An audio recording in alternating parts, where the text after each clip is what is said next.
বহু বছর আগের কথা। সোনামপুর নামের একটি গ্রাম ছিল।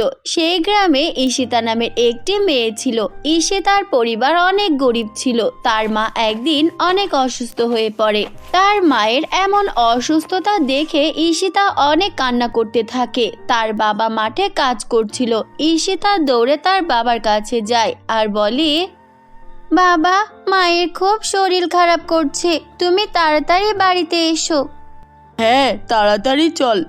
তারপর ঈশিতা ও তার বাবা বাড়িতে গিয়ে তার মায়ের এমন অবস্থা দেখে ঈশিতার বাবা ঈশিতাকে বলে, ঈশিতা মা, তুমি বাড়িতে থাকো, আমি তোমার মায়ের জন্য ডাক্তার নিয়ে আসি।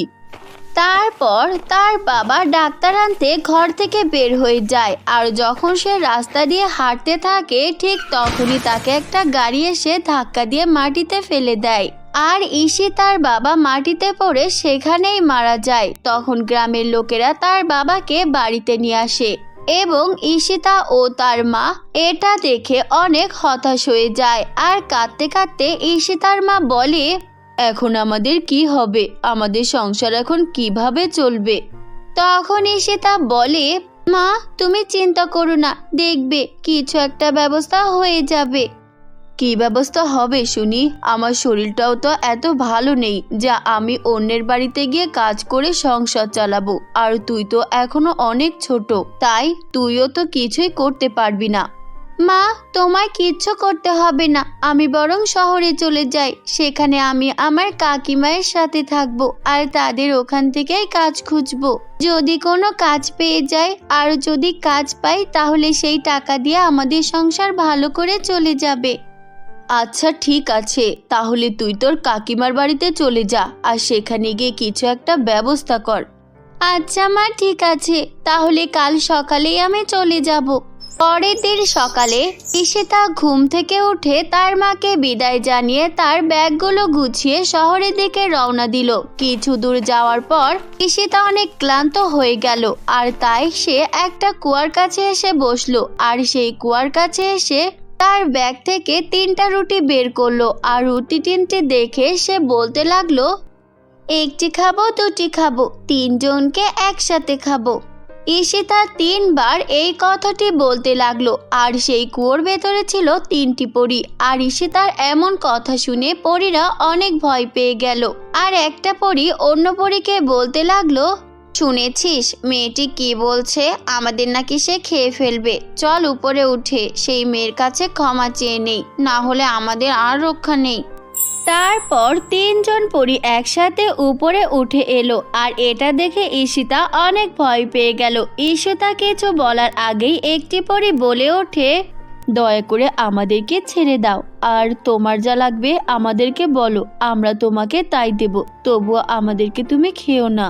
তখন ঈশিতা হাসতে হাসতে বলে, হা হা হা, আরে আমি আমার এই রুটিটা খাওয়ার কথা বলছিলাম। আমার এই ব্যাগে 3টা রুটি আছে, তাই আমি বলেছি যে একটা খাবো, দুটো খাবো, 3 জনকে একসাথে খাবো। আমাকে তোমরা ক্ষমা করে দাও, আমি তোমাদেরকে খেতে চাইনি। হা হা হা, ও আচ্ছা ঠিক আছে, আমরা তোমাকে ক্ষমা করে দিয়েছি। আচ্ছা তুমি কোথায় যাচ্ছ? 2 দিন আগে আমার বাবা রোড অ্যাক্সিডেন্টে মারা গিয়েছে। আর আমার বাড়িতে মা খুব অসুস্থ, তাই আমি আমাদের এই সংসারের জন্য শহরে আমি আমার কাকিমার বাড়িতে যাচ্ছি। ও আচ্ছা, শোনো, তোমার আর শহরে যেতে হবে না, তুমি তোমার মায়ের কাছে ফিরে যাও। বাড়িতে তোমার মায়ের দেখাশোনা করার মতো তো কেউ নেই, তাই তোমাকে আমরা কিছু দিতে চাই, আর সেটা নিয়ে তুমি বাড়িতে চলে যাও। না, আমি বাড়িতে যাব না, আমি শহরে কাজ খুঁজতে যাব। আর আমি যদি কাজ না করি তাহলে আমাদের সংসার কিভাবে চলবে? আরে তুমি চিন্তা করো না, দেখো আমরা তোমাকে কি দেই। তখন 3 জন পরী একসাথে জাদু করে ঈশিতাকে একটা জাদুর হাড়ি উপহার দেয়। শোনো ঈশিতা, এটা কোনো সাধারণ হাড়ি না, এটা জাদুর হাড়ি। এই হাড়ির কাছে তুমি যা চাইবে তাই পাবে। বিশ্বাস না হলে একবার হাড়িকে বলে দেখো। তখন ঈশিতা সেই হাড়ির কাছে মিষ্টি চাইলো। এই হাড়ি, তুমি আমাকে মিষ্টি দাও। ঈশিতার মুখের কথা শুনে হাড়িটির মধ্যে মিষ্টি চলে আসে। ধন্যবাদ তোমাকে পরী, তোমরা আমার অনেক উপকার করেছো। হ্যাঁ, এখন তুমি এটা নিয়ে বাড়ি চলে যাও, আর তোমার শহরে যেতে হবে না। আচ্ছা ঠিক আছে, কিন্তু আর একটু দূরেই আমার কাকিমার বাড়ি। আমি ভাবছি যেহেতু এত দূর পর্যন্ত চলেই এসেছি, তাই কাকিমার বাড়ি থেকেও ঘুরে যাই। আচ্ছা ঠিক আছে, তাহলে আমরা চললাম। তুমি সাবধানে যেও, আর এই হাঁড়িকে সাবধানে রেখো।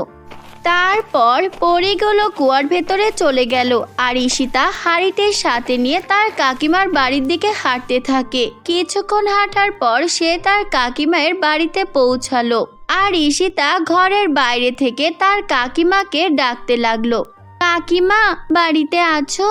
তখন ঈশিতার আওয়াজ শুনে তার কাকিমা বাইরে আসলো আর বলল, কিরে, তুই কখন আসলি আর কোথায় যাচ্ছিস? তখন ঈশিতা তার কাকিমাকে সব কথা খুলে বলে। ও আচ্ছা, তাহলে এই ব্যাপার। আচ্ছা, তাহলে দেখি তোর এই হাঁড়িটা কি সত্যি কাজ করে কিনা।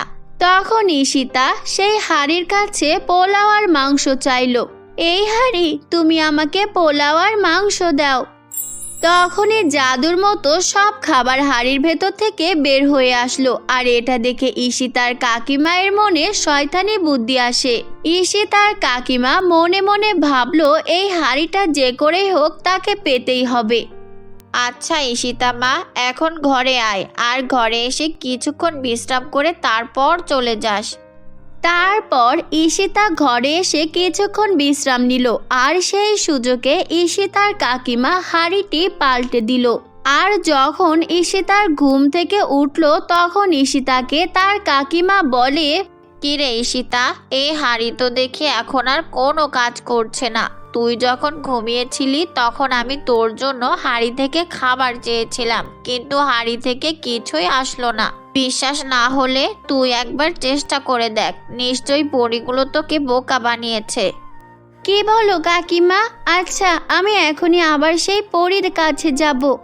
তখন ঈশিতা আবারও সেই পরীর কাছে যায় আর পরীগুলোকে ডাকতে থাকে, এই যে পরীরা, তোমরা কোথায়? তাড়াতাড়ি তোমরা বের হও। তোমরা কিভাবে আমার সাথে এমনটা করতে পারলে? ঈশিতার এমন কথা শুনে পরীরা সব বের হয়ে আসে। কি হয়েছে তোমার? তুমি এভাবে আমাদেরকে ডাকছো কেন? তোমাদের থেকে যে হাঁড়িটা আমি নিয়েছি সেটা এখন আর কোনো কাজ করে না। আচ্ছা, তুমি মন খারাপ করো না। আচ্ছা এই নাও, তোমাকে আবারও আমরা নতুন একটা হাঁড়ি দিলাম। তারপর পরীরা আবারও জাদু করে নতুন আরেকটি হাঁড়ি এনে দেয়। তো বন্ধুরা, আমাদের আজকের এই গল্পটি তোমাদের কাছে কেমন লেগেছে তা কমেন্ট করে অবশ্যই জানিয়ে দাও। আর এমন মজার মজার গল্প পেতে এখনই আমাদের চ্যানেলটিকে সাবস্ক্রাইব করে পাশে থাকো। সবাই ভালো থেকো, সুস্থ থেকো। আল্লাহ হাফেজ।